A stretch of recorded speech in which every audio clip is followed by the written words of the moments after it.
বিসমিল্লাহির রহমানির রহিম। হে জগতবাসী, আজ আমি শামীম আলী চিশতি আপনাদের সামনে আরও কিছু কথাবার্তা নিয়ে আসলাম।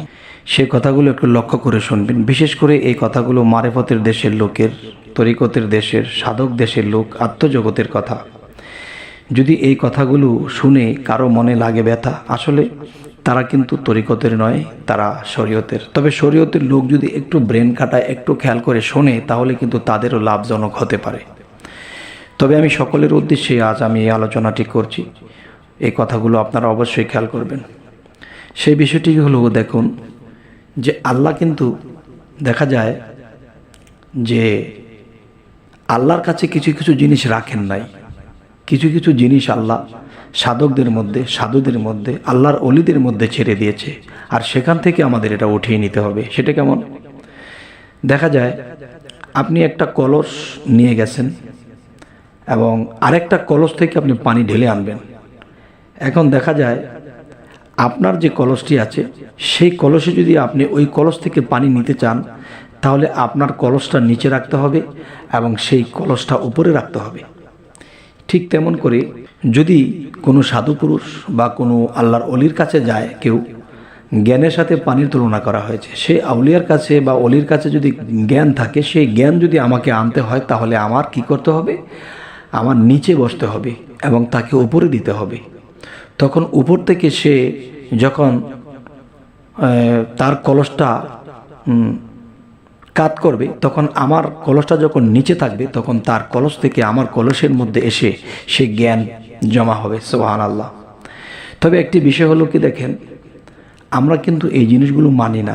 কোনো আউলিয়া, কোনো অলি লোকের কাছে গেলেও আমরা তাদের সমানে বসার চেষ্টা করি এবং সমান সমান কথা বলি, এদেরকে মানি না। দেখেন একটা জিনিস, সেই জিনিসটি হলো কি, যে আমরা এই জ্ঞানটা কেন করি না? আল্লাহ কিন্তু সাধুর, যেমন আল্লাহর অলি, তার মাথার সাইডে কিন্তু আমার জ্ঞান পাওয়ার কিছু নেই। আমার জ্ঞান নেব আমি সেই আউলিয়ার বা অলির চরণ থেকে। সেটি কেমন? দেখেন, আমি যখন দেখব একজন আউলিয়া বা একজন আল্লাহর অলি চেয়ারে বসে আছে বা সিংহাসনে বসে আছে বা একটা উঁচু স্থানে বসে আছে, তখন গিয়ে তার পায়ে আমি সালাম করব। সালাম করতে গেলে কিন্তু আমার মাথাটা নিচের দিকে ঝুঁকেছে বা আমি নিচে গেছি। তখন কি হচ্ছে? তখন আমাকে যখন তুলে দেবে যে বাবা থাক থাক, তোমার জন্য দোয়া রইল, আল্লাহ বাঁচিয়ে রাখুক, যখন তিনি এই কথাটা বলবে, তখন কিন্তু তিনিও আমার দিকে ঝুঁকেছে। যখন সেই আমি কলস রূপের নিচে তার সালাম করতে গিয়ে আমি ঝুঁকে গেছি, তখন কিন্তু আমাকে উঠাতে গিয়ে সেই আল্লাহর অলি নিজেও ঝুঁকে গেছে। আর সেই ঝোঁকার মধ্যে আপনার কি লাভ হয়েছে জানেন? সেই ভরা কলস থেকে আপনার খালি কলসটা ভরপুর করে নিয়ে আসলেন। আলহামদুলিল্লাহ, আলহামদুলিল্লাহ। হে জগতবাসী, যে আমি যখন একজন অলি আউলিয়ার কাছে জ্ঞান অর্জন করব, তখন আমি নিচে বসবো, তখন উপরের কলসটার থেকে আমার কলসটা ভরপুর হয়ে যাবে। তখন আল্লাহ কি বলেছে? কিছু কিছু বিষয় আছে আমি আমার কাছে রাখিনি, তোমরা আমার অলিদের কাছ থেকে আদায় করে নেবে, কৌশলের দ্বারা, আদবের দ্বারা এবং ভদ্রতার দ্বারা, সেবার দ্বারা। একজন আউলিয়াকে সেবা করতে হবে, যত্ন করতে হবে। একজন আউলিয়ার হাত রাসূলের হাত, আর রাসূলের হাতই আল্লাহর হাত। তাই আমি আল্লাহর হাত পাবো কোত্থেকে?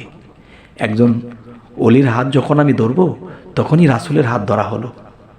আর এই কথাটা আল্লাহ কোরআনে কোথায় বলেছে? আল্লাহ এই কথাটা কোরআনে কোথায় বলেছে? কোরআনে ওই জায়গাতেই বলেছে, সূরা ফাতা এবং 10 নম্বর আয়াত। সে আয়াতে কি বলেছেন? যে হে রাসূল, আপনার হাতের উপরে যারা হাত দিয়েছে তাদেরকে বলে দিন, তাদের হাতের উপরে আমি আল্লাহর হাত আছে। সুবহানাল্লাহ। তাহলে যদি অলির হাতে হাত দিলে যদি রাসূলের হাতে হাত দেওয়া হয়, আর রাসূলের হাতের উপরে যে আমরা হাত রেখেছি, সেই হাতের উপরে যে আল্লাহর হাত আছে, হে জগৎবাসী, দেখেছেন কখনো কেউ? ইনশাআল্লাহ, আল্লাহ যদি আমাকে বাঁচিয়ে রাখে, আমি সেই আল্লাহর হাতটা দেখাবো ইনশাআল্লাহ। যাই হোক, আজকের এই আলোচনা কি? এই আজকের আলোচনার মূল হলো চরণধুলি। যে চরণধুলি, চরণ কয়টি? রাঙা চরণ, উভয় চরণ, শ্রীচরণ, এরকম চরণগুলো আমাদেরকে চিনতে হবে। তাহলে সেই চরণগুলো চিনে চিনে যখন আমরা কলসরূপী সেখানে মাথাটা ঝুঁকাবো, তখন উপরের কলস থেকে আমার কলসটা ভরপুর হয়ে যাবে। তবে আজকের এই আলোচনা আপনাদেরকে যেটা বোঝাতে চাইছি, যে আপনারা যদি চান যে জীবনে ইবাদত করে কি আল্লাহ পর্যন্ত পৌঁছাতে পারবো, জীবনে আল্লাহর আমল করে কি পৌঁছাতে পারবো, যে দেখেন আমল বা সাধনার দ্বারা যতটুকু পৌঁছানো যায়, আর বাদ বাকি যারা কৌশল জানে, যারা প্রেম দিতে জানে, ভালোবাসতে জানে, তারা কি করে, অলি আউলিয়াদের সংস্পর্শে যায়। অলি আউলিয়াদের সংস্পর্শে যাইয়া তারা কি করে, সেই অলির চরণ ধুলা তার মাথায় মাখে এবং সেই অলির কাছে যাইয়া অলিকে সেবা করে, তার সাথে ভালো ব্যবহার করে, তাকে একটু যত্ন করে এবং তার দিকে মাথাটা ঝুঁকায়। আর সেই অলি আউলিয়ার কালবের মধ্যে কে বসা, আল্লাহ বসা। তখন যখন সেই চরণে আমি আপনি মাথা ঝুঁকিয়েছি, তখন আল্লাহ তার কালবের মধ্যে বসে আমাকে আমার খালি কলসটাকে ভরপুর করে দেয়। তাহলে বোঝা গেল কি, আমি 12 বৎসর আল্লাহর সাধনা করব, আমি 12 বৎসর আল্লাহর গোলামি করব। আল্লাহকে কোত্থেকে পাবো? আল্লাহ তো নিরাকার। আরে এই নিরাকারই তো আকার ধরেছে আউলিয়াদের মধ্যে, কামেল মুর্শিদের মধ্যে। তখন যখন আমরা সেখানে যাব, যখন মাথা ঝুঁকাবো, তখন কি হবে, আমাদের খালি কলসটা ভরে যাবে। হয়তো আমার আমলে ভুল থাকতে পারে, হয়তো আমার সাধনে ভুল থাকতে পারে, কিন্তু এখানের যখন সেবাটা করব, তখন কি হবে, আমার 12 বৎসরের খালি কলসটাই ভরে যাবে। আলহামদুলিল্লাহ। তবে হে জগতবাসী, আজকের এই আলোচনাটার মূল হলো চরণধুলি। চরণধুলি কি? এই চরণধুলিটা আমাদের কিভাবে নিতে হবে, এই জিনিসগুলো আমাদের শিখতে হবে, জানতে হবে। এবং আজকের আলোচনায় আমি একটু ইঙ্গিত করে গেলাম, জানি না আপনারা কতটুকু বুঝতে পেরেছেন।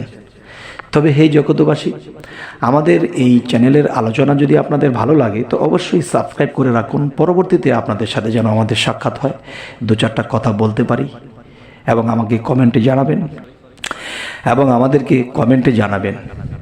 তো আজকে এই পর্যন্তই রাখবো। সকলে ভালো থাকবেন। আল্লাহ হাফিজ।